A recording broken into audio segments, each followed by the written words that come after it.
Ladies and gentlemen, welcome to another episode of the Do You Guru podcast. My guest today is Joe Hawley. Quite the list of credentials here. I'm going to read a few of them because as we were talking about it before this, there's so much in your journey. But former NFL player of 8 years, walked away during your prime to really go find freedom, discover what life was like without that label, without that moniker. Founder of Haven Regenerative Farming and Retreat Center, founder of the Heart Collective, which is all about retreats and bringing people into an experiential experience so they can walk away with that with some beautiful insights.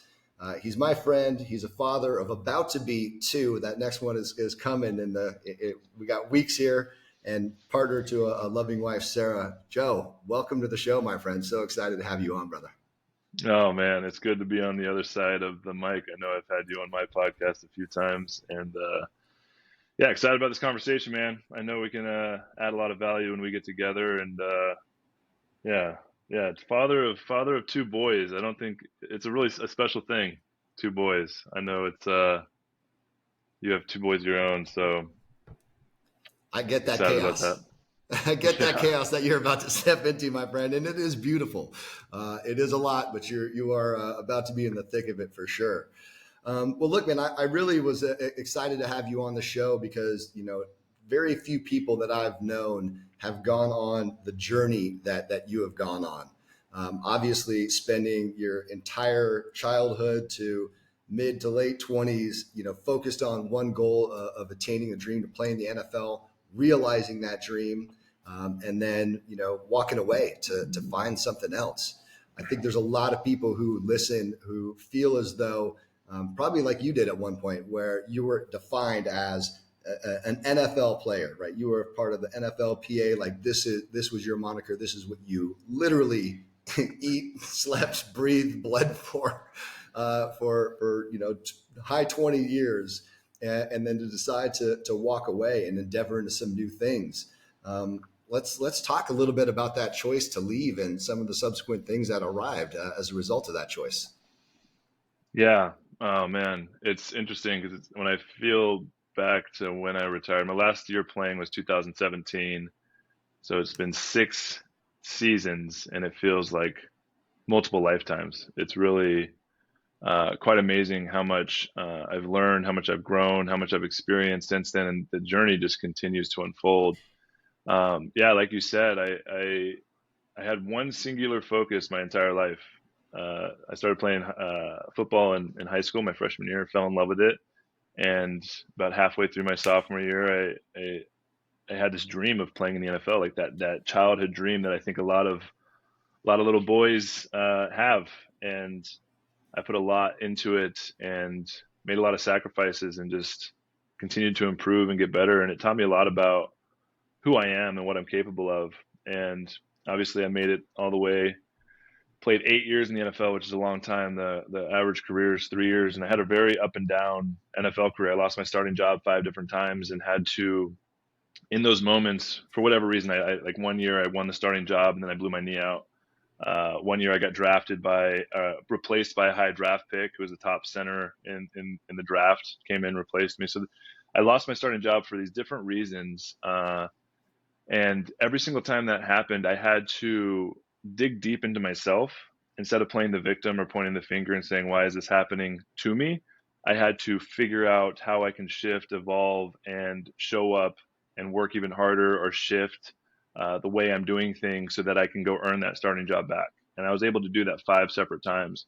And then I got to a point about middle of my 8th year when it was actually entering my 8th year, I got replaced by a younger guy and they brought me back to kind of groom him.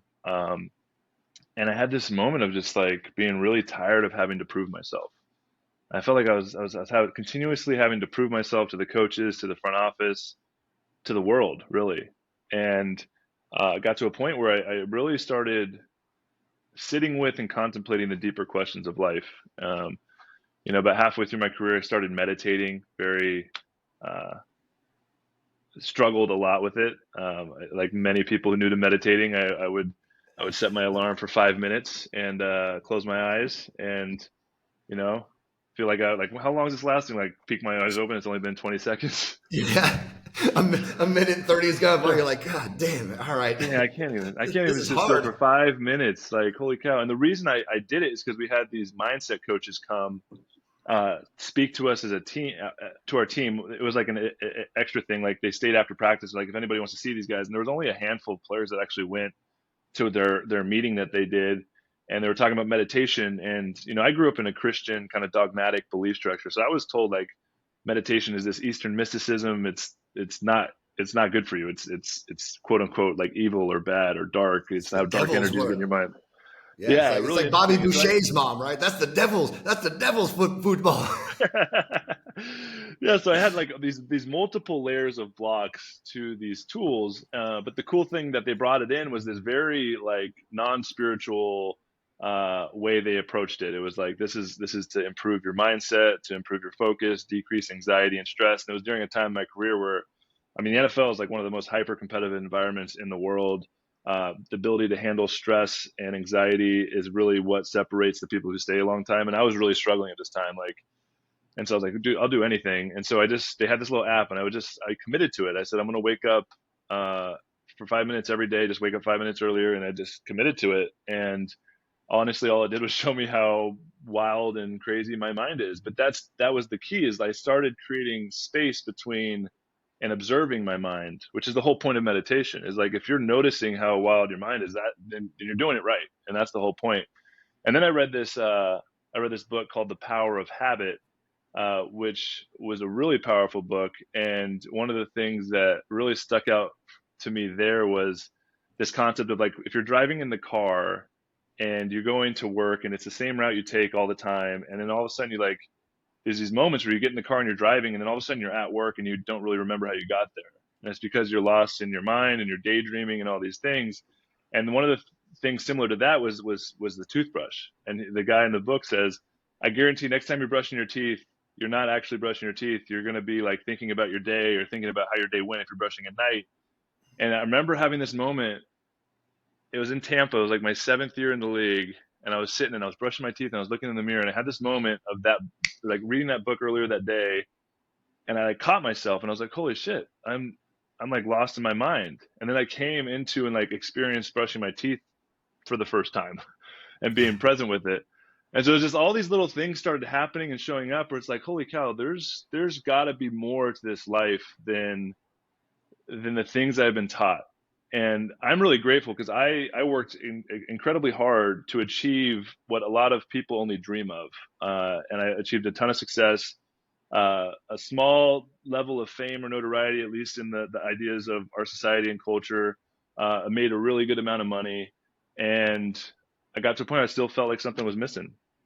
And I wanted to know what that thing that was missing is, and how to fill it, and how to find real fulfillment and happiness and joy and freedom, really. And so I did something that I don't think I've really heard many people doing, is walking away in their prime, leaving millions on the table, and ended up buying a van and hit the road and traveled the country and went into the unknown. And it was one of the most frightening experiences of my life.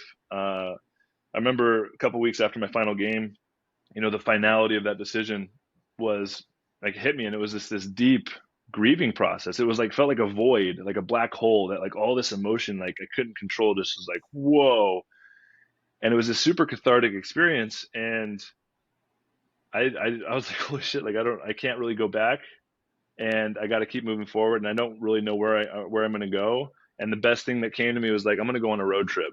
I got plenty of money to spend, a year or two on the road, something I've always wanted to do.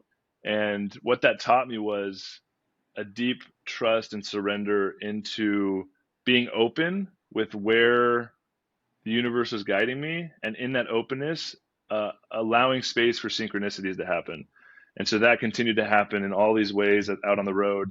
And it's eventually led me to where I'm at now, which is, meeting you through all these different experiences. We can dive into all those different things that have happened, the magic that happens. And I continue to approach and confront these, what I like to call them like metaphorical cliffs, where you end up feeling like you're on the edge of a cliff and you don't really know which way to go. and you know the only way to go is forward, but you're not sure if you can fly. And to take that step, whether something comes Mhm. behind you and pushes you, or you courageously take that step on your own, either or, those are the moments that make us feel most alive. And those are the moments I've approached that metaphorical cliff. I can't even count how many times now, probably 10, 15 times. And every single time, I've always been able to fly, and it's always led to some magical experience. And so through that process, I've been developing this real deep faith, and I talked a little bit about the the Christian kind of dogmatic belief structure I grew up in, where I was taught that faith is blind faith. Like, I had questions around why would a loving God, if someone never heard of Jesus, send them to hell? Like, these simple questions like this I was asking when I was younger, and the answer I kept getting from most of the people in my life was like, you just have to have faith. And it was this idea of blind faith. Like, don't question. Like, you can't question, you just have to have faith. And that never really sat well with me. And now that I've had a little bit of life experience, I've learned and realized that real true faith is earned through experience. It's earned through the courageous act of actually going into the unknown, saying yes to whatever your heart's calling you to, leaving that job, going out on the road, maybe speaking that truth in your relationship that maybe you're not fully satisfied, that feels like dropping a bomb in it, but it's the thing that needs to be said for you to grow as either a couple or leave a relationship that maybe no longer serves you. All of these things are earned through the experience and the courage it takes to do them. And that's where real faith is earned. And so as I approach these cliffs now, they feel like they keep getting higher and more intense, but that's kind of the way it works, right? Because if I have a strong faith that, like, oh yeah, like I can leave my job and be fine, but like, that's the thing, is they keep getting more and more, like the stakes keep getting higher, and in that process, I keep earning kind of higher levels and deeper levels of trust, not only in myself but in this game of life that I get to play. And so, yeah, we can explore some of that, but that's kind of where I'm at. Wow, beautiful, brother. Thank you for that elaboration. I think there's a couple of things that pop up that I believe need addressing. One of them is this idea of blind faith, right? I believe that we inhabit these vessels, these bodies with these beautiful minds, so we can go into the questions, right? So we can ask, well, why does this make sense, and why would God or the universe, however you want to process that, right? Why would they allow all these atrocities, or for me to fall down so hard and go into this failure and things, and to step forward. And you talked about a little bit of that test of faith, obviously, with leaving the NFL. You mentioned your last game, right? You felt this like big hole, the weight of that decision, right? And what I hear is this ego death almost, right? This thing that you had been, that you had defined yourself as for all these years, as a center, as a starting center, as a center again, and losing the job and going back and forth, and this desire to like prove yourself, and then you decide, all right, I don't need to prove myself to anybody but me. Like, this is the next thing that I need to prove, is that I can, and I'm going to do that by stepping into the void and going on this road trip. Tell me a little bit about what came up, because obviously you drove across the U.S. You had a very popular blog. I still have the sticker on my Yeti, the Man Bad Dog vlog. You've got all these people following your journey, stepping into it, and yet behind the scenes are these hours and hours of you in the car in the open road, and this ability to really contemplate, right? And I think contemplation, when we look at that word, Richard Rudd, who wrote the Gene Keys and the Art of Contemplation, talks about the root of contemplation. Con meaning within, templation means the temple, right? You really got this opportunity to go within the temple that resides inside of you and sit with some of those questions. Talk to me a little bit about some of the things that came up that felt like a pat on the back, and yeah, we did the right thing, or holy shit, did we do the right thing, right? Talk to me about what that contemplation looked like on the open road for you as you made your way across America. Yeah, thanks. Yeah, so multi-layered and multi-dimensional. I'll take you guys back to when I first walked away And I shared, and you reflected back to me, is what I'm tired of having to prove myself to the world, prove myself to these coaches. And big aspect of the unfolding and the lessons that I learned on the road, as far like looking back from where I'm at now, is what I was really doing was wanting to prove myself to my father and do anything in my power to get him to accept me and to love me and to see me. And you know, it's so interesting because as I've unwound and kind of peeled back these layers of the onion, that was the core root of my driving force that made it, like, allowed me to achieve such high levels of success. And I got to a point where I was in the NFL, and what I started recognizing was that my father and my parents began really seeing me as a football player. It was almost they were loving me and accepting this identity that I had worked my entire life to pursuing. But I realized, like, I didn't feel seen past that. There was a part of me that felt like I was putting on this persona so that I could receive love from the world, really from my father. And he was really, I didn't get the acceptance and love from him that I thought it would unconsciously get to where I felt accepted by him. And so I had this story of like, okay, if that didn't work, then I really need to go figure this out. And it really was, how do I learn to love and accept myself? And that's a process that led me to a lot of different experiences. And you mentioned ego death. Like, I've been humbled a lot of times throughout my NFL career and my football career. Like every time I went from being the big man on campus, like my senior year in high school, I was all state, one of the best players in the state, got a scholarship, all this love, getting recruited, and then I go to college, and my freshman year, I'm like bottom rung on the ladder and having to earn the respect, work my way up the teammates, and like having to go through that all the way working into my senior year of college and then getting drafted and all this buzz and like fourth round and like my shit don't stink, and then I'm a rookie and I'm around this like so like every single time, like humbled, and that process happening so many times like allowed me to grow in such immense ways. But then getting to a point where now it's like these deeper layers of, okay, who am I underneath all this stuff? And I had some type of awareness of it because of all these shifts in my identity and how having to like fit in a different locker room environment. So like I had all this awareness, but I didn't really know how to identify or work with it. And so as these seeds of these questions started coming up, I wanted to know. And so the adventure on the road was really around that self exploration and to really confront deeper levels of fear. I read in a book somewhere towards the latter part of my career, on the other side of fear lies freedom. And I was just on this path of freedom. And I knew that to find the freedom I really desired, I had to follow the things that I was scared of the most. And there was moments in that road trip where I felt super uncomfortable. I was by myself, and going to experiences. There was an experience actually. I went to this yoga festival in Tahoe, and I had this blog like you said, and it was really fun because I got to share my location and like interact with an audience, and it was really fun. And I remember asking him, I was like, "Hey, I have a couple weeks in Northern California. What should I do?" And people were telling me about this yoga festival. So I went to this yoga festival by myself, just bought a ticket, drove my van up there, and the first day I was there, it was like not really what I expected. I didn't really feel super comfortable.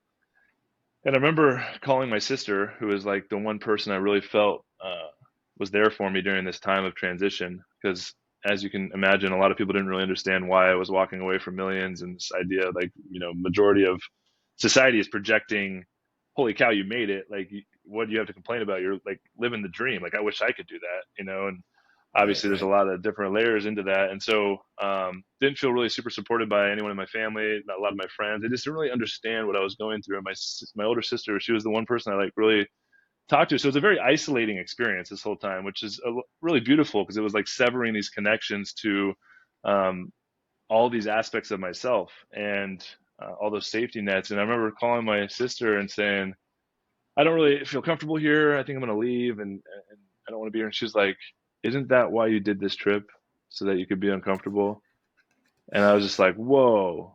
And I was like, you're right. Like, it's only a couple of days because I was like, I'm just going to go camp in the wilderness by myself. It's beautiful, beautiful up here. And so I decided to stick with it. And because I stuck with it, I ended up meeting some really incredible people. You know, met this girl that was like still to this day one of my best friends. She owns a yoga studio in Colorado, and I spent a ton of time up there with her, and then met her friends, and so it was just this like, and experiences like that continued to happen while I was on the road. It was like it was this trusting of my nervous system and understanding how fear shows up in the body, and what is it like, fear I feel unsafe, or fear I feel uncomfortable, and what's happening here, and maybe leaning into that as opposed to turning away from that has been a real powerful lesson. And I think it's a real superpower. Like, if I could share with anyone, with your audience or anybody listening to this, if you can really spend time, even during your time of meditation, if you spend 5 minutes, 10 minutes, not just meditation trying to quiet your mind, but doing body scans and really understanding how your nervous system is communicating with you, and noticing when you get triggered, when you feel uncomfortable, when your heart starts racing, and exploring why, asking yourself why, and allowing those, the unconscious stories of your nervous system's intelligence to communicate with you.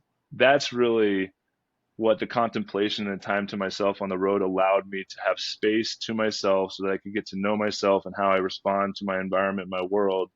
And that's given me the tools to really understand myself, which I don't think a lot of people have even the time. And I'm really grateful that I got a couple years to go explore the world in that way.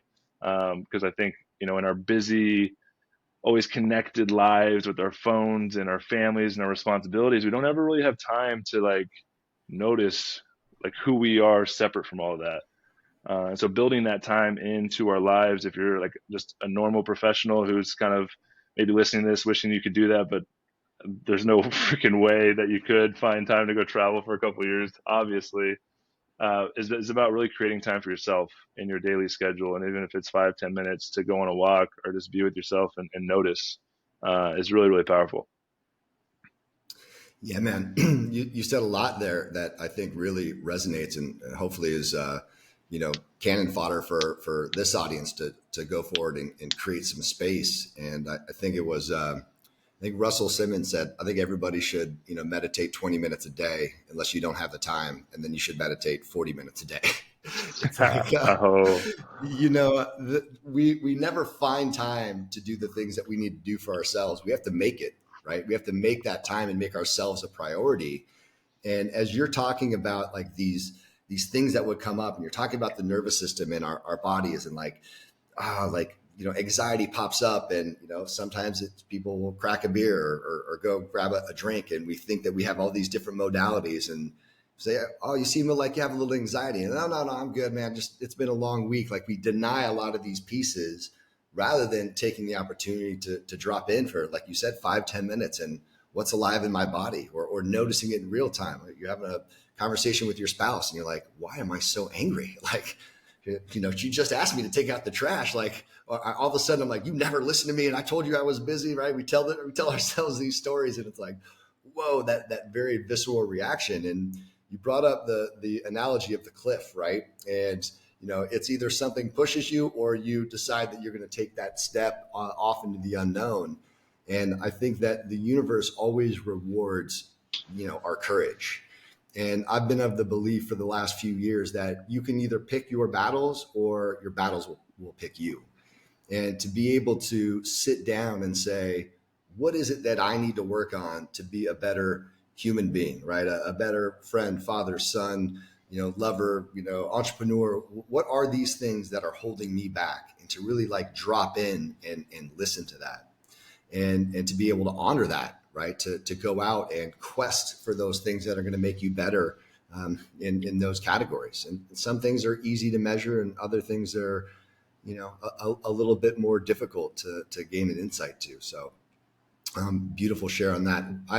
Another question that I had for you, because now you've really stepped into this role of leadership, right? You've lead these beautiful retreats. I've been on two of them, two river excursions with you, stepping into this, shamanic meditation and breath work and these really beautiful things and the power of being around nature.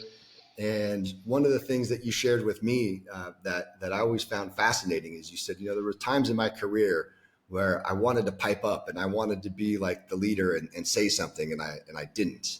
And you were sharing this story with me as I'm watching you lead, these 16, 17 people through this beautiful experience, right? And it's sort of what you're talking about, like wow, like that was a thing because it seems so beautiful and seems so effortless, right? And yet that was, one of the furnaces that you had to go through to really galvanize yourself and step into that role and serve a part of yourself.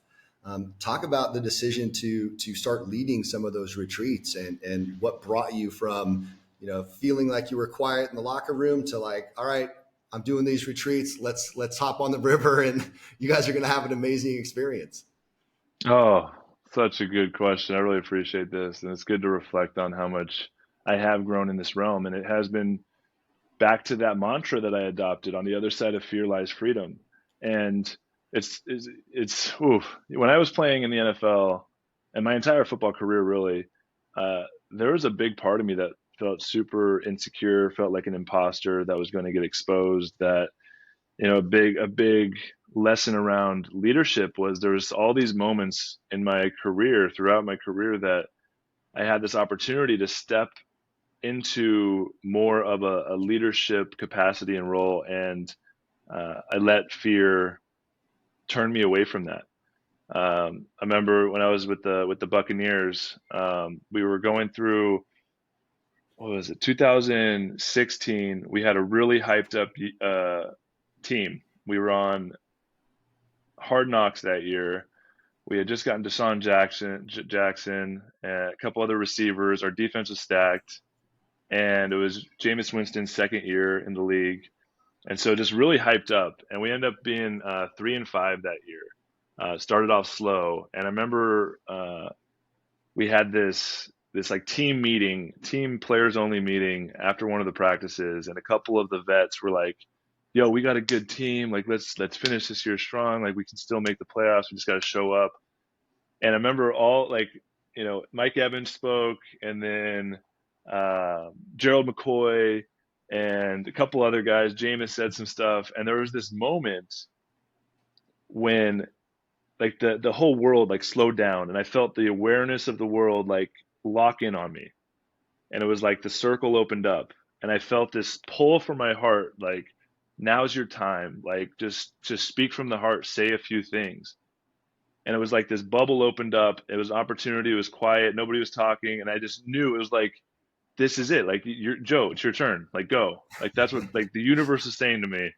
And it was like all this fear bubbled up into my heart, and I felt it constrict around, and I stepped back, and the opportunity closed up, and then someone else spoke. And those type of moments happened multiple times throughout my career, and that nobody else knew that happened to me. But there was something about me knowing, and it eroding my confidence, and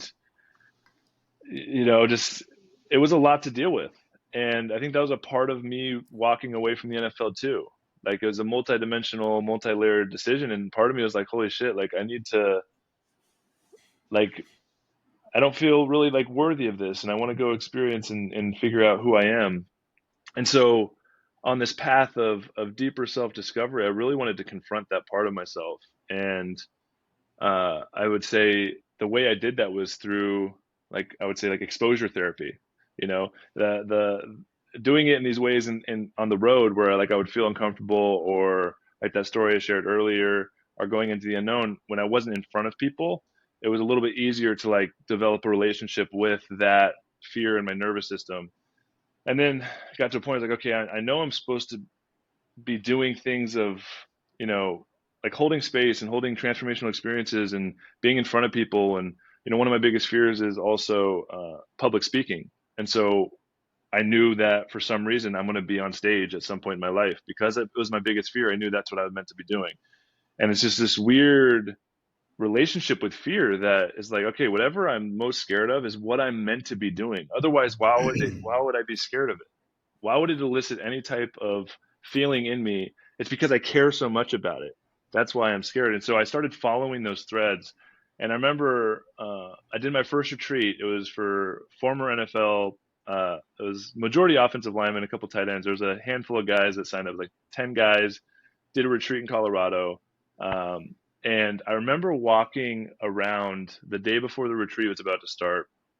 And it was my first time like leading an experience like that, and I was really scared and nervous, and like my heart was racing. I was like, holy shit, how am I going to do this? And I remember going for a walk in the beautiful mountains of the Colorado mountains, like beautiful sunny day, nice chill in the breeze.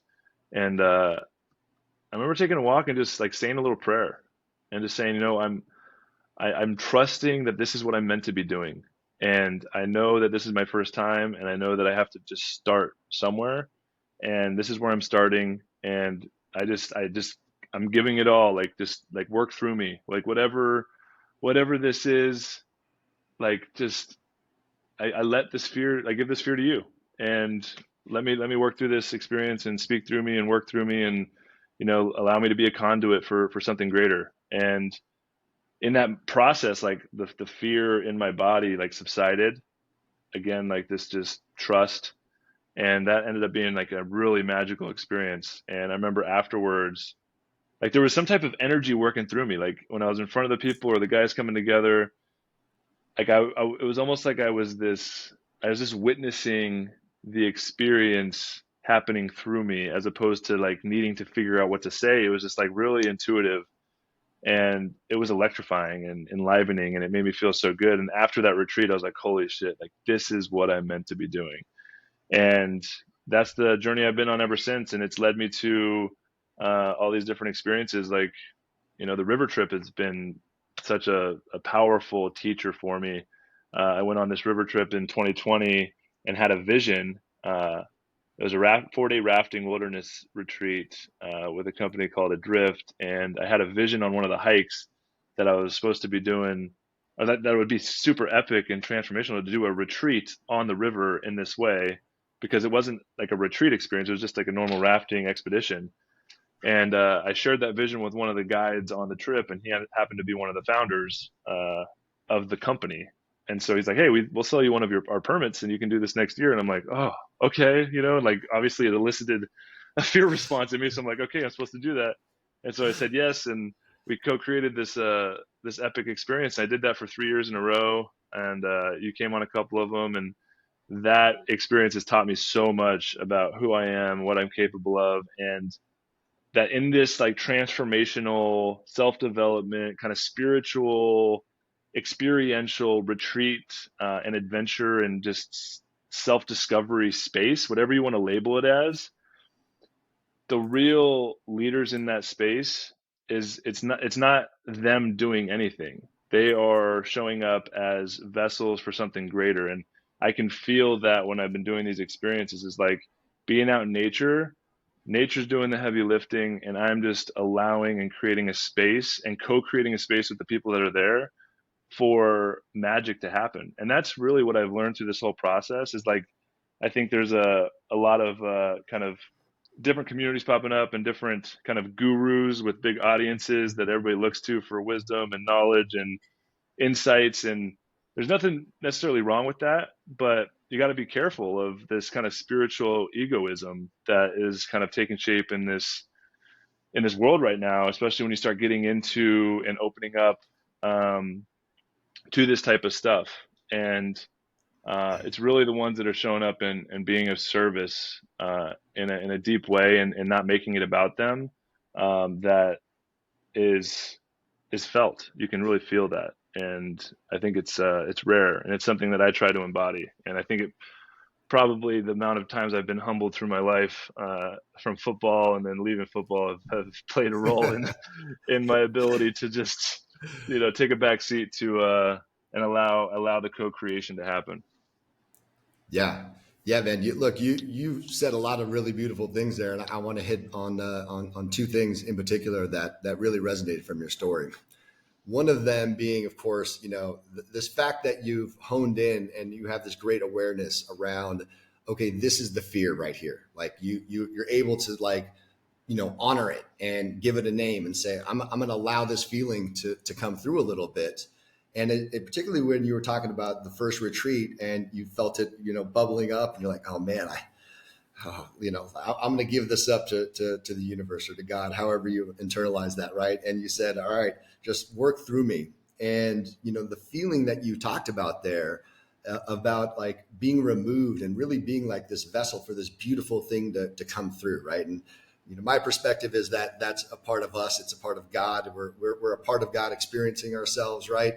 And this beautiful side of you without the perspective of the fear and the wound around your dad and having to prove yourself, like let me be the empty vessel, let me be the hollow bone, right, as they say, and let some really amazing wonderful things come through so I can provide this experience and not provide the experience from the space of I did this, right? But the work I did is I got the hell out of the way. And I recognized the fear, I honored it, and I said, take this from me and let me just serve and be in that. Like that's such a powerful lesson for people to grab onto, because I think this idea of, the other side of fear lies freedom, is you got to then experience the freedom that when you look back on those moments where you didn't step up, you got to this space where you're like, oh, this is how I get out of my own way. And you got to experience that in a different environment, in a different situation, and provide these, amazing experiences. Those retreats in nature, man. To your point, nature is the ultimate ceremony, man. Like to be able to get there and be off the river, and within 30 minutes of being on the river, all cell phone is lost. Your cell phone becomes a clock and a camera and nothing more, right? Like you're not getting any reception on the Green River in Utah as you go down that float. And everything just simultaneously slows down and speeds up somehow because you're off that river too. That 4 days goes by, in a flash, but it is so slow and so perfect and so beautiful to sit inside of that and to really allow that to come through you. So, thank you for how you really, articulated what it's like to move through that fear and see it. Because I think that's something that can really help a lot of people, because we have this tendency, right, to be like, oh, I'm not afraid of nothing. I don't fear no man. Like, it's God. It's like, all right, slow down, Tupac. Like, we're going into this, and we're not talking about like being gangster here. We're maybe spiritual gangster, right? We want to be able to face our fears and give it up. And now you move into this next iteration, which is Haven, and hosting these retreats at your space and building on this massive, beautiful land, and being self-sustaining and having people come in. Talk a little bit about, the vision of that, because I'm sure that also came with its own amount of fear and moving your family there and starting to put this out into the world. Talk about like what you saw and some of the fears that laid as you started to lay the groundwork for this beautiful retreat space that you've got going on. Yeah, thanks, brother. Oh man. Wow, this vision has taught me so much, and I feel like it just continues to to unfold. I've really, like, as I reflect on this journey specifically, I bought this property a little over 2 years ago, and yeah, just trusting in my heart, I feel like the big theme of this conversation has been around a relationship with fear. And I've developed enough, like I shared, I've approached enough of those metaphorical cliffs to just trust and say yes to what my heart's calling me to do. And I think a lot of people, they maybe overanalyze or get logical around, is this the right decision? I get a job opportunity, or maybe I have to move cities, or is this somebody I want to be with and spend the rest of my life with? They start intellectualizing logically, like weighing out the pros and cons, and they can get lost in this. For me, I've learned to like, does it, and this is a little bit of my human design. I don't know if you go into human design on this podcast, but you should definitely bring somebody in that does human design, because it's just super, super powerful stuff. And my human design as a generator is like I have this gut feeling that I need to learn to trust and communicate with. It's how, and you can call it my soul, my higher guidance, my heart, all these things that I've developed a relationship with. And that's what we talked about the nervous system is when you can develop a relationship with your nervous system, it's how the intelligence of the universe communicates to you, right? And it's, I mean, you really think about it, we're only like there's the conscious mind and the unconscious mind, and the vast majority of who we are and our intelligence and how we interact with the world is massively unconscious. Like we're not conscious of our heartbeat, we're not conscious of our digestive system, we're not conscious of if we cut ourselves and it heals. And so the nervous system has this ability to even detect danger around in your surroundings and your environment. So if you learn to have an awareness of this massive intelligent uh, temple bodysuit that we have, then it's always communicating with you. So I've developed a relationship with that. And I remember this first time I stepped on this property because me and my wife Sarah, her vision has been her whole life like I want to live in community. Like her uncle lives in the Philippines, and they have like I don't know 10 acres where they have like a community village, and so it's always been a part of her dream to do this. Not so much for me, but I think after the pandemic happened, there's been this collective download of people understanding like holy shit, like the systems we live in are very fragile, and I think we're at a point now where we've kind of like gone back to quote unquote normal. But what that experience did is I think it woke a lot of people up to hey, we need to really make sure that we are providing for ourselves, and I can't be relying on these things outside of myself to make sure that I'm safe, make sure my family's safe. And so that was part of the vision. And as that seed kind of has been watered and grown, is I've done a lot of reflection on how I want to live and how I want my family to live, and the community that I'm surrounded by. And there's a lot of things that are out of alignment with the direction of our kind of collective paradigm. And I believe that there's this new paradigm taking shape, and there's this spiritual evolution, this expansion of consciousness, however you want to label it. There's a new paradigm that we're moving into.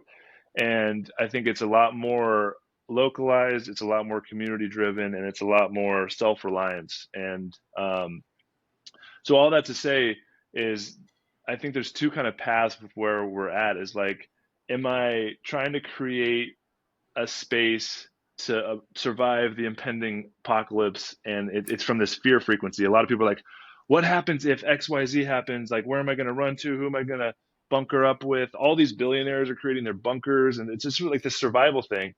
And I think there's a natural evolution and spiritual maturity that needs to take place of like really like, and that means confronting your own death, really sitting with yourself and understanding like if all that stuff happened, like if you wanted to live in a bunker, like is that something you'd actually want to survive through something that would elicit you having to live in a bunker?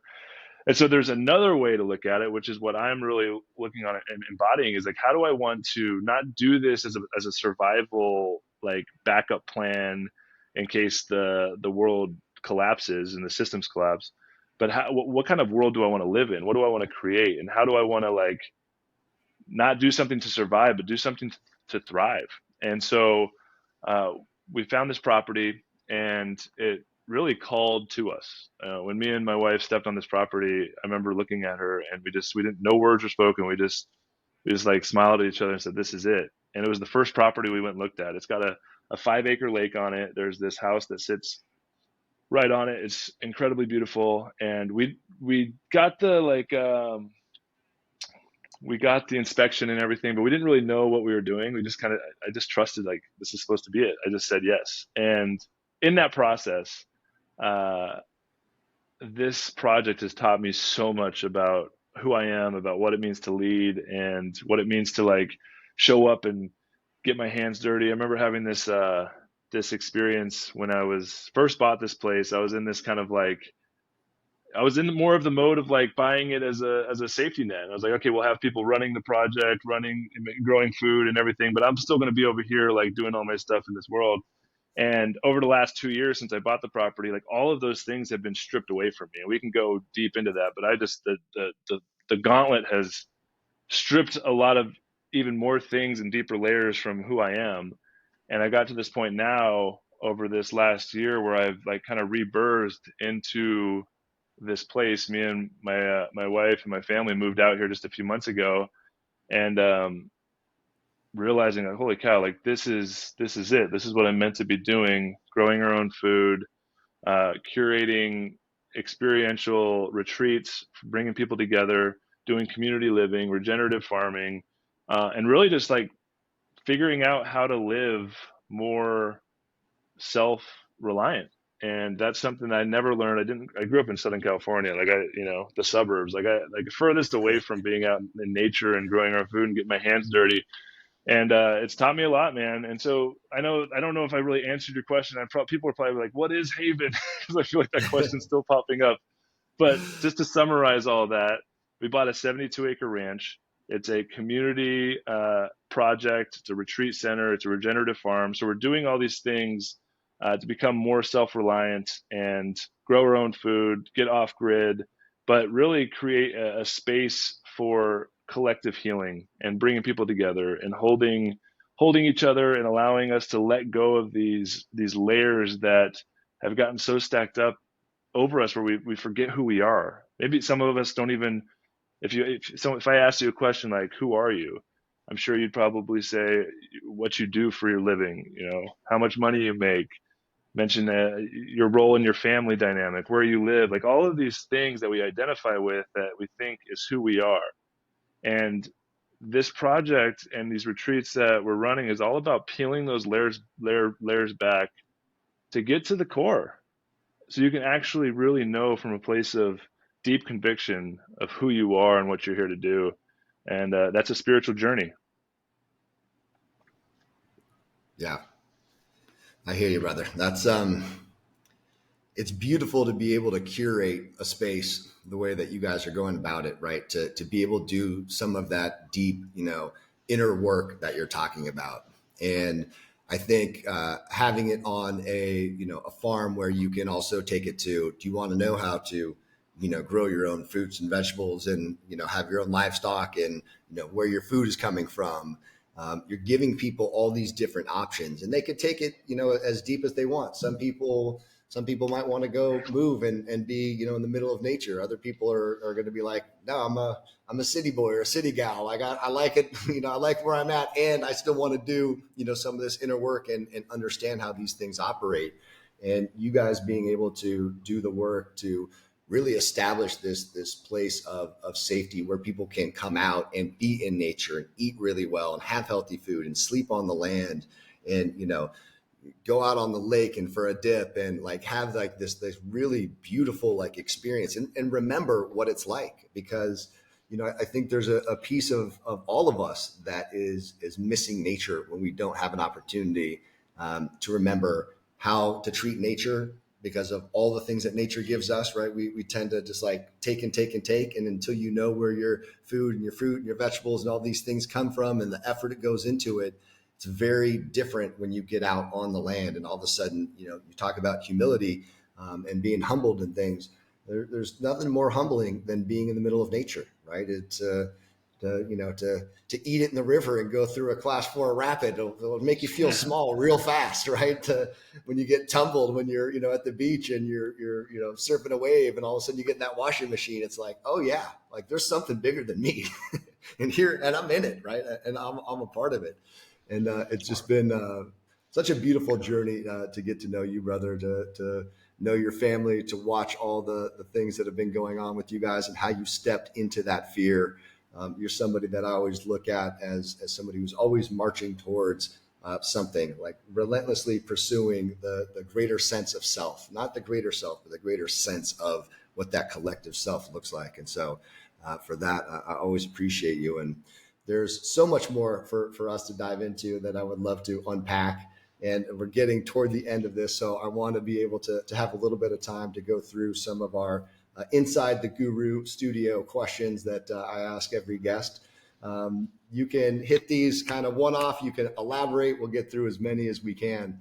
But I want to end with as many of these 10 questions as we can. So the first question is, what is the book or podcast right now that you're currently reading and or listening to?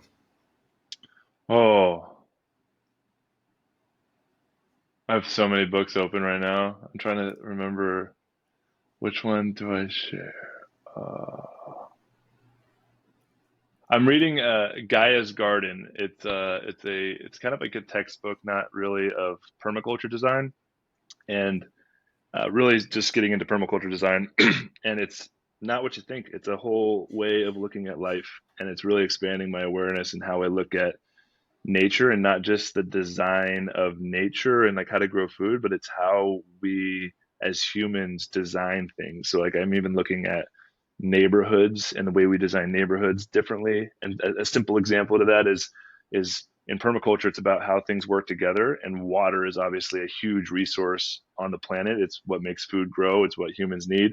And in our modern cities that and suburban areas that we try to figure out ways to create to wash that water out into the ocean instead of allowing it to soak into the land beneath us. And this is a huge issue that we face right now, is runoff.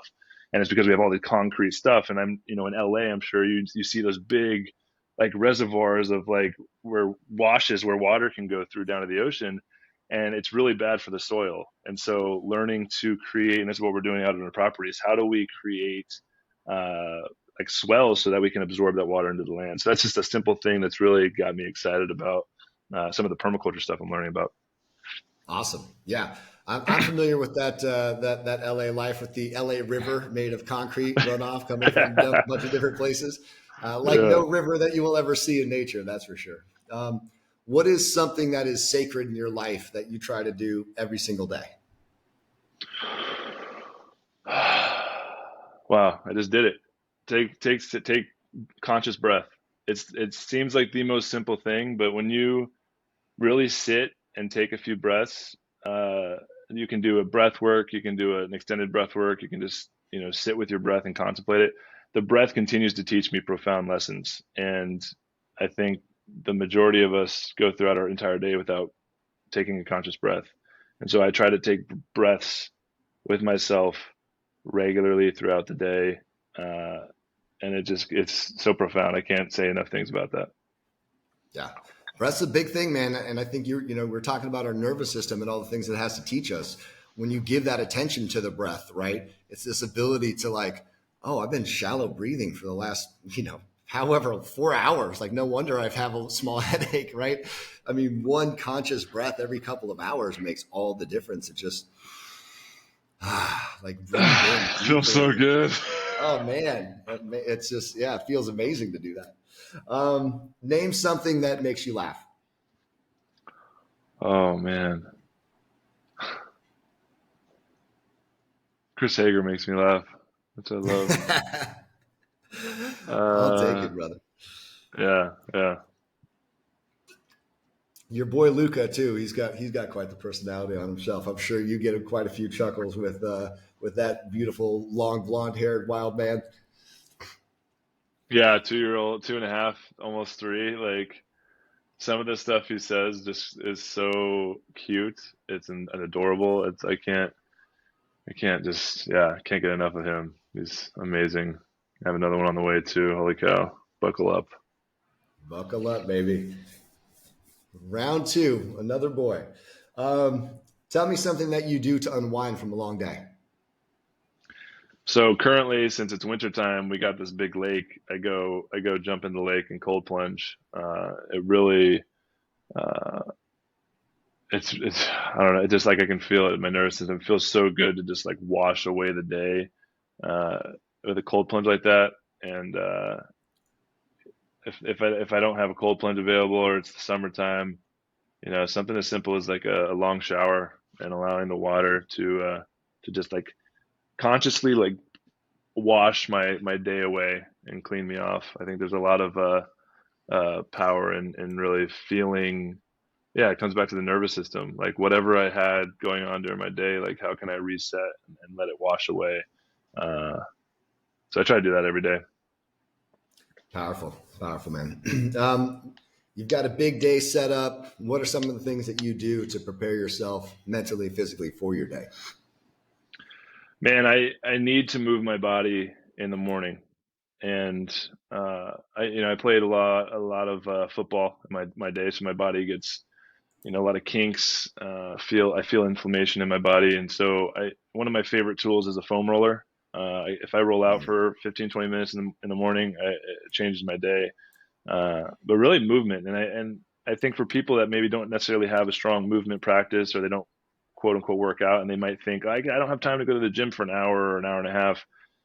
What I have adopted since playing football is consistency over intensity. And so I'll go in, and as long as I do 15, 20 minutes of, and I do just really functional movement. I don't really lift a ton of weights anymore. I'll do, 10, 15 minutes of stretching, different yoga poses. I have a kettlebell. I'll do like some swings, some curls, maybe some squats with the kettlebell. And after 25 to 45 minutes, depending on how much time I have, that activates the energy in my body, and I feel good. It's like, all right, I'm ready for my day. And it's my mental health better, my emotional health, my connection to the present moment. I don't feel as like, this, stressed out. And I think we don't give enough credit to how much our mental and emotional health is tied into how we feel in our physical body. And that's, again, most people they're not connecting with their body regularly. So they're dissociated. They're in their mind. They're lost in their thoughts, their stories, their narratives. And so taking time to really connect with your nervous system is also connecting with the energy and the kinks and the soreness that you feel in your body, and being able to shift that through proper movement and exercises, I think, is profound. yeah. Amen, brother. Bodies in motion stay in motion, right? So 15, 20 minutes a day is all you need to get over it. And I love that consistency over intensity is freaking fantastic. Um, this is an interesting question for you. But what other profession would you love to attempt? Anything in the world, you could do whatever. What is one thing that you'd be like, yeah, okay, I'd love a crack at that. Mm,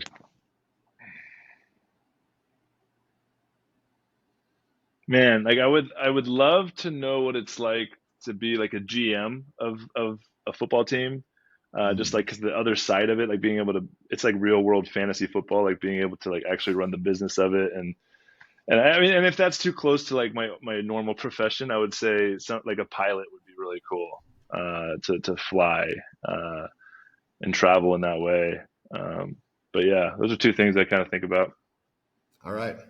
I'm gonna see if I can get some wings from that United pilot as I fly out to see you in May for that next retreat, brother. So, Let's go. what is the worst job you've ever had? Man, I've only had one real job, which is cool.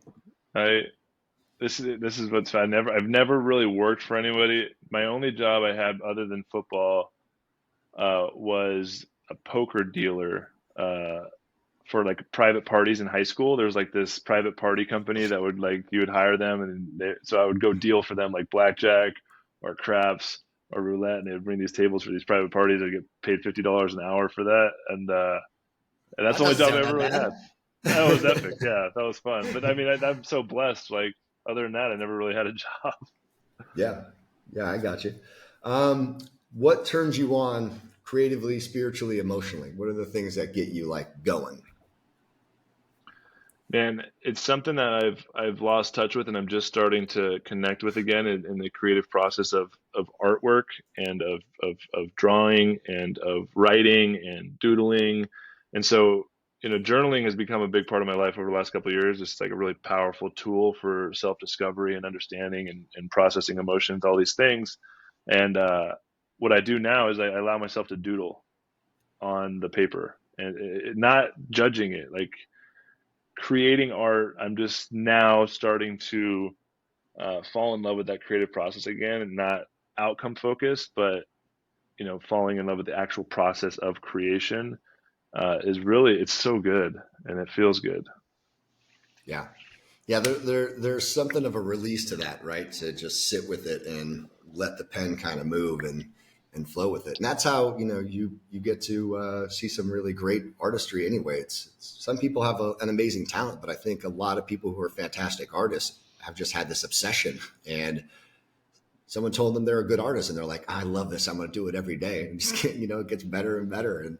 Uh, and what is better in our eyes, anyways? We're always our own harshest critics for that. So, what's one piece of advice or wisdom that you received that you've never forgotten? Um, It comes from, it was like the first thing I remember on my football journey is my freshman year of high school. It was I don't even remember the coach's name, but I didn't even really know how to play the game of football. It was like the first training camp. I have no idea what I'm doing. And I remember this coach saying something about being coachable. Like the most important thing you can do as a player is be coachable. And what he means by that and what he says, what I mean by that is it doesn't matter if you make mistakes. Don't be scared of making mistakes, but don't ever make the same mistake twice. Because if you make the same mistake twice, it means you either don't care or you're not good enough to change. And either of those, you're not going to be successful on the field. And that really applies to everything in life.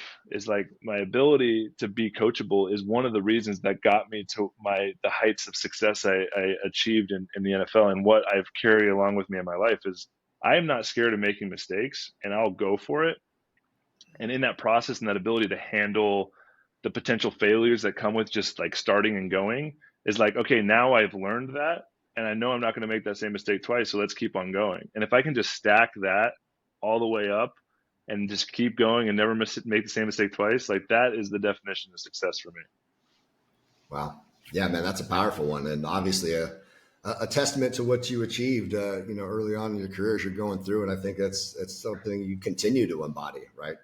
Yeah, that's That's what a, I'm going through now. Like I played 8 years in the NFL, reached the height of my career, and like I'm literally one of the best football players, minds, understanding of the game in the world. And then, being done with that and starting my entrepreneurial journey, like over the last 3 years, holy cow, like I've had some serious, serious mistakes, serious failures, some things that have cost me a ton of money and just hard lessons. But I've learned and alchemized those, and I continue to. And so, I played football for 16 years, and it took me 16 years to become one of the best. And I'm only on my entrepreneurial journey like 3 years in. And so I'm have to be very humbled in a lot of ways to have to learn this new skill set. But I'm continuing to embody the same lessons. Is like, okay, just don't make that same mistake again. And I've like learned so much in the past 3 years just because I've started and I said yes. And I think with your audience, a lot of people, I'm sure, like if this is a new endeavor that they're taking on, there's probably like it's a different realm. Like, okay, I have to continue to learn. Like maybe there's a skill set I'm not necessarily proficient in, but if you just keep going and keep learning and keep attempting and just learning from the mistakes that you make, then in 5, 10 years, you look back on it, you're going to be like, holy cow, I'm so glad that I said yes. I'm so glad I just started instead of staying in the same comfort zone that I know I'm good at, but I'm not really learning anything. yeah.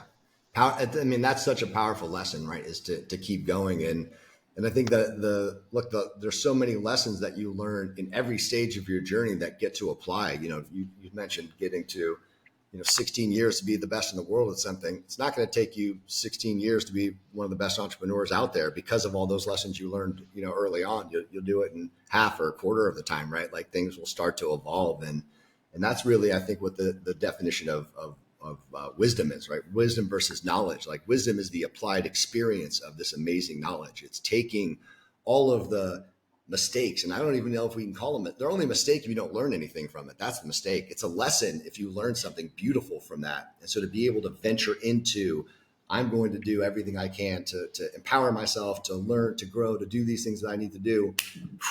Like, the next spot from that is high level success because of how you're applying it. Final thing, Joe, what is one thing that you would tell to your 18-year-old self if you could go back and you had 5 minutes to impart some type of wisdom? What would you want to share? Obviously, nothing about we're not going to back to the future this thing. There's no who wins the Super Bowls and where to place bets. But what is a part of impending wisdom that you can bestow upon an 18-year-old you? Man, like this is such a good question because what I'm doing, I'm really settling in and imagining myself sitting there, and I can feel this softness and this love for this 18-year-old version of myself, and this excitement for the journey that he's about to go on. And if I could share anything with him, it would be like slow down and enjoy every single moment of life. Take it all in. Don't grow up too fast. Make all the mistakes.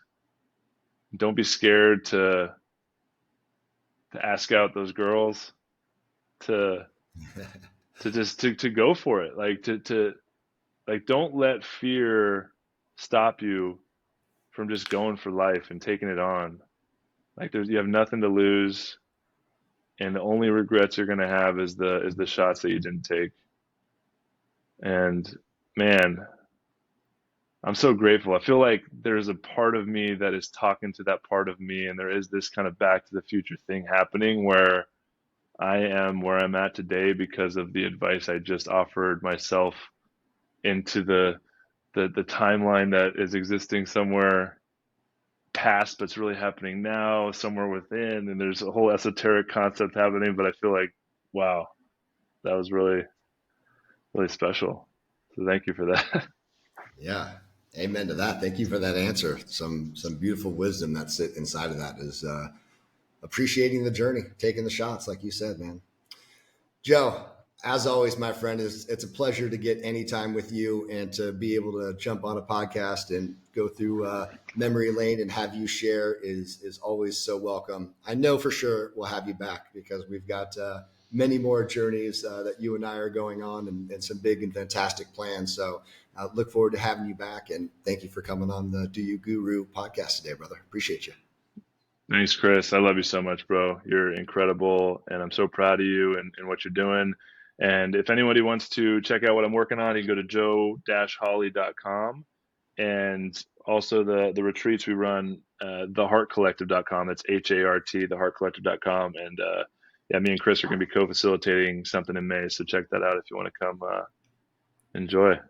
Absolutely. And we'll have all that linked in the show notes as well. So you'll have how to reach out to Joe and get in touch with him for all of those links. So there you go, brother. Thank you so much. Thanks, bro.